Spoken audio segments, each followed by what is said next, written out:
আসসালামু আলাইকুম। যে যেখান থেকে আমার ভিডিও দেখছেন সবাইকে জানাই অনেক অনেক ধন্যবাদ। তো আজকে আমি খুবই মজার একটি রেসিপি করে দেখাবো, সেটা হচ্ছে কাঁঠালের বিচি আর পুঁইশাক দিয়ে। তো অনেক আপুরা তো কাঁঠালের বিচি পছন্দই করে না, বাট আমার কিন্তু অনেক পছন্দ। আর আমি সব কিছুর সাথে যতদিন কাঁঠালের বিচি থাকবে ততদিন আমি একটা দুটো করে দিয়ে সব কিছুর সাথে একটা দুটো করে কাঁঠালের বিচি দেই, কারণ এটা আমার কাছে অনেক ভালো লাগে। একটা সময় তো খেতামই না, কিন্তু এখন আমার কাছে মনে হয় কাঁঠালের বিচিটা দিয়ে অনেক কিছুই করা যায়, অনেক কিছুই বানানো যায়, আর অনেক তরকারির সাথে দিলেও ভালো লাগে। তো আমি তো অনেক কিছুর সাথে দিয়ে খাই। তো অনেকে তো বলে যে কাঁঠালের বিচি খেতে নাকি তাদের কাছে একেবারে ভালো লাগে না। তো আর এই যে পুঁইশাকগুলো দেখতেছেন, এগুলো হচ্ছে আমার বাড়ির পুঁইশাক। তো আমি একটা পুঁইশাকের মাচা দিয়েছি।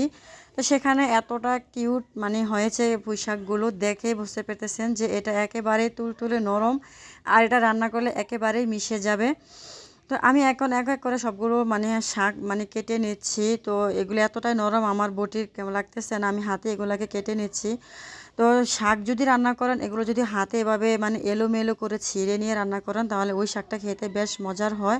মানে ছোটোবেলা নানি দাদিরা বলতো শাক নাকি কখনো বটি দিয়ে কাটলে শাক শক্ত হয়ে যায়, খাওয়া যায় না। তো ওই আর কি। তো ভাবলাম যে থাক, নানি দাদিরা তো মানে আমাদের থেকে ওরা এক্সপার্ট রান্না বান্নায়। তো কিছু কিছু সময় ওদের কথা মতো মেনে যদি রান্না করি, আসলে বোঝা যায় যে রান্নাটা অনেকটাই মজার হয়। তার পুঁইশাক কাটতে তো এমনি তো বটির প্রয়োজন হয় না, এটা হাতেই কেটে নেওয়া যায়। তো এই তো দেখুন আমার সবগুলো পুঁইশাক কাটা হয়ে গিয়েছে, আর আমি পুঁইশাকগুলো একেবারে একটু বড় সাইজ করে কেটে নিয়েছি, কারণ যেহেতু বাড়ির পুঁইশাকের এগুলো একেবারে মিশে যাবে। আর সাথে কাঁঠালের বিচিগুলো আমি ছেলে নিয়েছি।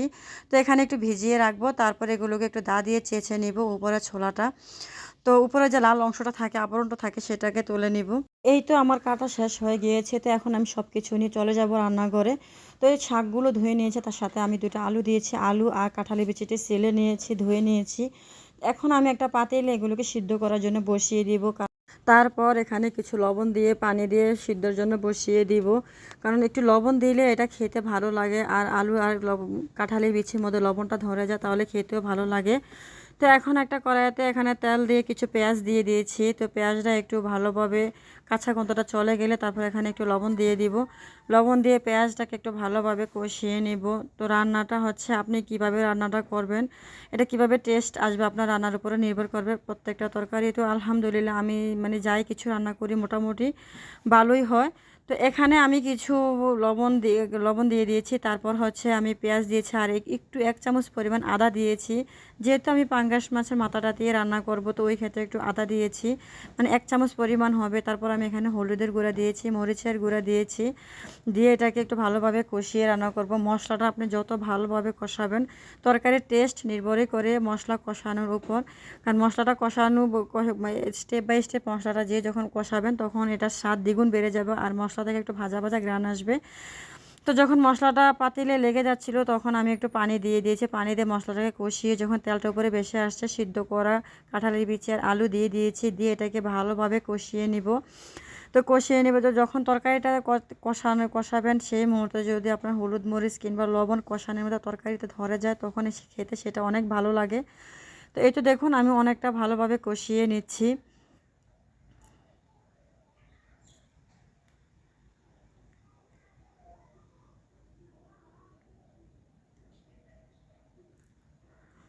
তো এভাবে করে অনেকক্ষণ নেড়ে ছেড়ে এটাকে ভেজে রান্না করবেন। যখন আলুটা একেবারে ভাজা ভাজা হয়ে যাবে বা মশলা থেকে তেল ছেড়ে আসবে, তখনই ভাববেন যে আপনার কষানোটা প্রায় হয়ে গিয়েছে। তো এখন আমার এখানে একটু আমি পানি দিয়ে দিব, পানি দিয়ে এখানে আরেকটু কষিয়ে নিব।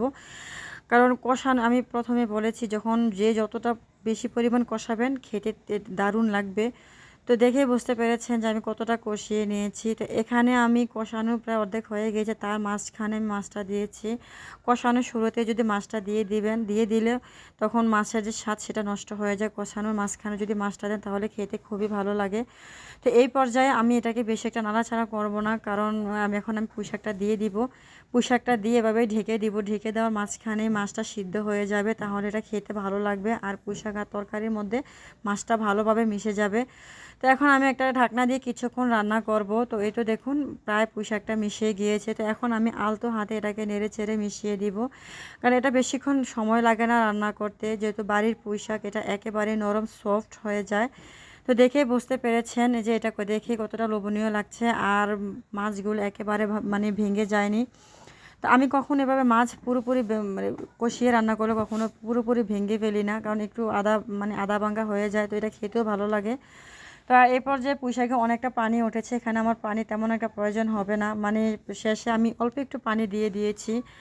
তো প্রায় 80% রান্না আমার হয়ে গিয়েছে। তো এখন আমি আরেকটু ঢেকে রান্না করে নিব, রান্না করে নিলেই হয়ে যাবে আমার পুঁইশাক আর কাঁঠালের বিচির তরকারি। তো এটা খেতে তো আমার কাছে দারুণ লাগে। তো আপনারা কাঁঠালের বিচি দিয়ে এভাবে তরকারি খেতে কে কে পছন্দ করেন চাইলে আমাকে কমেন্টে জানাতে পারেন। আর আমার কাঁঠালের বিচির তরকারিটা কেমন হয়েছে অবশ্যই কমেন্টে জানিয়ে যাবেন।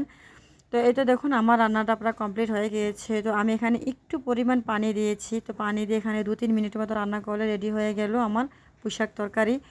তো এখন আমি একটা প্লেটে মানে খাওয়ার জন্য বসে গিয়েছি, প্লেটে ভাত নিয়েছি, তারপর এখানে তরকারিটা নিয়েছি। আর দেখে বুঝতে পেরেছেন যে তরকারিটা কতটা লোভনীয়, কতটা মজার হয়েছে। কিছু তরকারি রান্নার কালার দেখলেই বোঝা যায় এটা স্বাদ কত মানে কীরকম কী পরিমাণ হবে। তো এই তো এখন আমি খেতে খেতে আপনাদের কাছ থেকে বিদায় নেব। তো আজকের ভিডিওটা আমি এখানে শেষ করছি। আর হ্যাঁ, আমার রান্নাটা কেমন হয়েছে অবশ্যই কমেন্টে জানাবেন। আল্লাহ হাফেজ।